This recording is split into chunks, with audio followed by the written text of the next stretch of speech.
Yo famille, j'espère que vous allez bien. Bienvenue chez MVP Foot.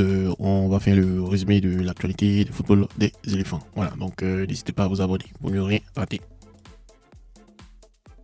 On commence avec une très très mauvaise nouvelle là. On croirait même qu'on serait dans un film parce que ce qui nous arrive, on ne comprend pas ce qui se passe avec la Fédération ivoirienne de football. On a les petits de U16 qui devaient aller jouer le mondial de Montaigu, la 52e édition qui devait se dérouler du 14 au 21 avril. Mais on ne sait pas ce qui s'est passé. Dernière minute, la Fédération ivoirienne de football dit on vient pas, désolé. Voilà. On sait que c'est pas nouveau parce que la CAN U20 aussi, c'est comme ça aussi. Maintenant, on est habitué aux dernières minutes. Voilà. Ils avaient déjà fait ce genre de coup foireux là et ça s'est répété en moins de 2 mois. Voilà.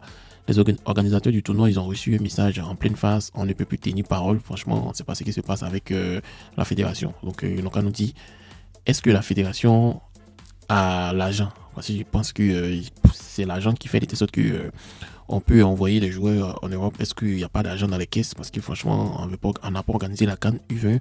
Et voilà les petits encore qui ne vont pas au mondial de Montaigu. Donc, bon, c'est ça quoi. Mais les organisateurs du tournoi, pour ne pas gâcher le tournoi, ils doivent avoir 8 équipes. Donc, ils ont vite appelé une sélection U17 de Vendée pour remplacer nos pépites. Voilà.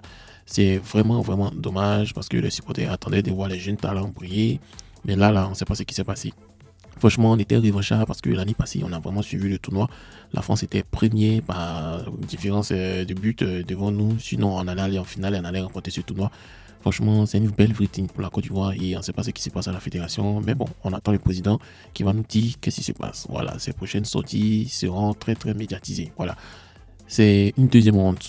On attendait de voir nos jeunes talents briller là-bas. Mais c'est la honte, voilà. On dirait que la FIFA ne sait pas planifier ses trucs correctement.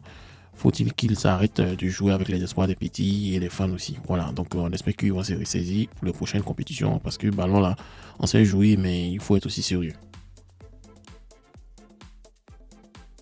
On part du côté des États-Unis où avant-hier nuit, Jonathan Bamba a fait vibrer les fans en Major League Soccer. L'international ivoirien, il a débloqué son compteur. Le but avec un joli but pour Chicago Fire contre New York Red Bull. Mais on dit c'est pas tous les jours qui est dimanche hein, parce que si un Ivoirien a fait du mal à New York Red Bull, c'est pas un autre Ivoirien qui va venir faire du mal à New York Red Bull. La soirée a tourné au vinaigre parce que Chicago Fire a perdu 2-1. C'est pas grave. Jonathan Bamba, lui, il continue de montrer qu'il a du feu dans les pieds. En 7 matchs, il a déjà mis un but, il a déjà donné 4 passes décisives. Voilà, c'est déjà beaucoup pour un ailier. Et c'est pas rien. On dirait qu'il commence à bien s'éclater aux États-Unis là-bas. Et puis, bon, il s'éclate comme ses compatriotes. Et voilà, la Tela, Zaha, et aussi qui brille là-bas. Voilà. Les 3 Ivoiriens sont en train de mettre l'Amérique à leur pied. Mais bon, c'est une très bonne chose. Mais c'est un peu triste qu'ils aient perdu contre New York Red Bull. Bamba, lui, il a fait le boulot, il met le show, et ça fait plaisir de voir un gars d'Abidjan taper le ballon comme ça. Donc, on espère qu'il va continuer à planter les buts et faire danser les défenseurs américaines. Voilà, donc on te suit et puis ramène-nous des victoires de Chicago.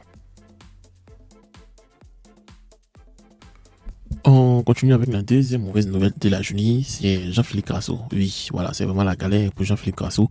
Avant-hier, notre attaquant de Paris FC s'est disloqué l'épaule pendant le match et c'est déjà un gros stress. Voilà, il doit passer des examens pour savoir si c'est grave ou pas, mais déjà ça sent pas bon.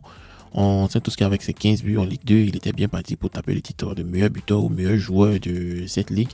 Et boum, voilà, ce coup dur vient tout gâcher. On espère que ce n'est pas une terrible nouvelle pour lui et pour son club aussi parce que il était en train de faire son bonhomme et il mettait le feu sur le terrain. Voilà, depuis qu'il est revenu de France, tous les défenseurs de Ligue 2 sont en mode panique et actuellement c'est les supporters de Paris FC qui sont en mode panique parce que sans Crasso, ça risque de chauffer pour Paris FC dans la course à la montée. Voilà.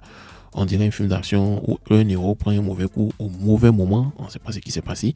Mais bon, on espère qu'il va sortir d'un dos, il va revenir ping-pong, il va venir marquer les buts, les doublés, les triplés. Voilà, donc on croise les doigts pour que les amis disent que c'est pas trop méchant. Mais là, c'est la tristesse dans le cœur des supporters du Paris FC. Nous les Ivoiriens, on dit force à toi, Cheikh Rasso, et puis reviens-nous vite fort.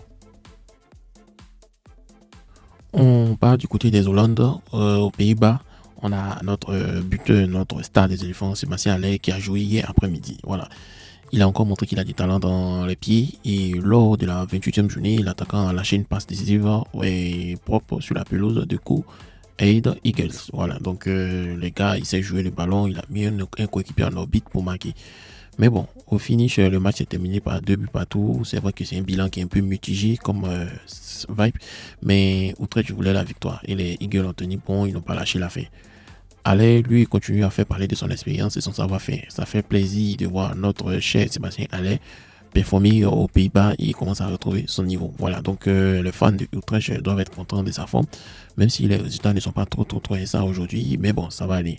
On dirait qu'il est en mission pour porter son maillot cette saison. Donc on espère qu'il va continuer à distribuer les caviars ou maquis, les caviars qu'il va recevoir. Et on espère qu'il va revenir au top niveau avant la CAN. Voilà, Sébastien Haller est en train de les mettre la pression.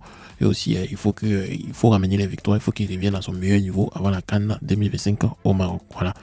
Pensez-vous que Sébastien va marquer combien de buts cette saison? Est-ce qu'il va être vraiment opérationnel pendant la CAN 2025? Écrivez en commentaire, on aimerait bien le savoir. On continue avec Christian Kwame. Franchement, on ne sait pas ce qui se passe avec Christian Kwame. Aujourd'hui, là, ce n'est que la mauvaise nouvelle. Hein. Voilà. Christian Kwame, on ne sait pas ce qui est arrivé. Il jouait bien. Il jouait son match face à Calgary et il a dû quitter la 75e minute à cause d'une blessure. On dirait film d'horreur parce que le gars revenait tout juste d'un forme et il avait commencé à avoir beaucoup de temps de jeu. Et voilà, il prend un coup dur comme ça. Voilà, les supporters de son club sont déjà en mode prière parce que ne faut pas que ça soit trop grave parce que Kwame, lui, c'est un vrai guerrier. Il apporte son expérience et il mouille le maillot à fond. Donc, on l'a vu s'éteindre un peu bizarrement avant de sortir.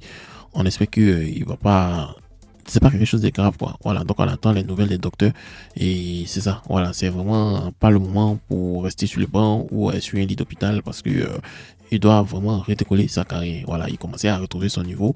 On espère juste que c'est un petit bobo qui va revenir vite taper le ballon. Voilà, donc on dit courage à toi. Cher Christian Kwame, il ne faut pas lâcher et les Ivoiriens sont derrière toi pour te pousser à revenir encore plus fort. Donc courage à toi, cher champion. On va terminer avec Wawa Chris Ivan. Voilà, ça fait la deuxième fois en moins d'une semaine on parle de lui. C'est un international U20 qui met tout le monde d'accord dans le championnat ivoirien. C'est un ailier, il court très vite, il est très vif, il court plus vite que son ombre. Voilà, on l'appelle le Luc, il court plus vite que son ombre.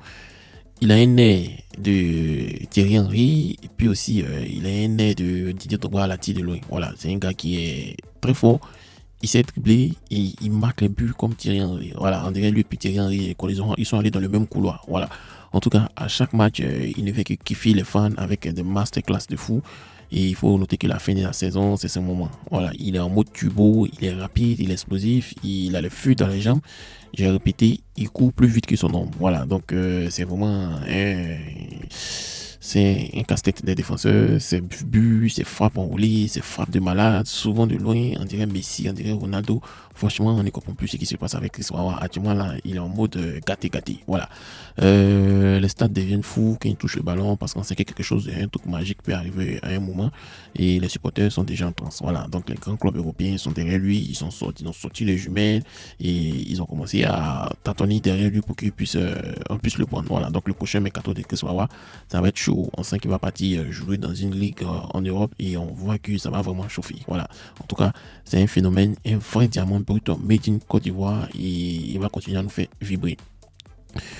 J'ai dit à Simon Adenga et à tous ceux qui sont alliés que mettez votre travail parce que Chris Wawa arrive. Voilà, s'il arrive, ça va vraiment chauffer. Voilà, donc c'est ça. Merci d'avoir regardé MVP Foot. On s'est dit à très bientôt pour un autre journal des éléphants.